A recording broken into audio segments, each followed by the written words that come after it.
اور یہودی جو ہیں اور خاص طور پہ جو ان کی ایک خاص نسل ہے وہ یہ ساری چیزوں کو کنٹرول کر رہی ہے. اور بھارت کے ساتھ بھی اگر آپ دیکھیں تو ان دنوں کے اندر اس کے تعلقات میں بہت زیادہ اضافہ ہوا ہے, اور بھارت کو بھی یہ خیال ایک پیدا ہوا ہے کہ جس طرح اس نے ایک ہیجمنی اپنی قائم کی ہوئی ہے مڈل ایسٹ میں, تو بھارت بھی کیونکہ ایک بڑا ملک ہے تو بھارت بھی یہاں پر کرے. لیکن بھارت کے لیے مسئلہ یہ ہے کہ وہاں پر پاکستان جیسا ملک نہیں ہے, اور پاکستان کی وجہ سے بھارت کو بار بار جو ہے وہ سبکی کرنی پڑتی ہے.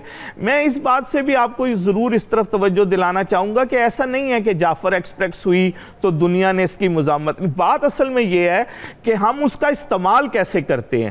ہمارا جو گورنمنٹ ہوتی ہے یا ہمارا فورن آفس ہوتا ہے یا ہمارا جو میڈیا ہوتا ہے, خاص طور پہ ہم کیا اس کو اس طرح یوز کر پاتے ہیں. ابھی میں انطالیہ ڈپلومیسی فورم میں تھا, پاکستان کی طرف سے ٹاپ کے لوگ تھے, انڈیا کی طرف سے کوئی بھی ٹاپ کا بندہ نہیں تھا, لیکن ان کی تمام میڈیا ٹیم جو تھی وہ انطالیہ میں پہنچی ہوئی تھی.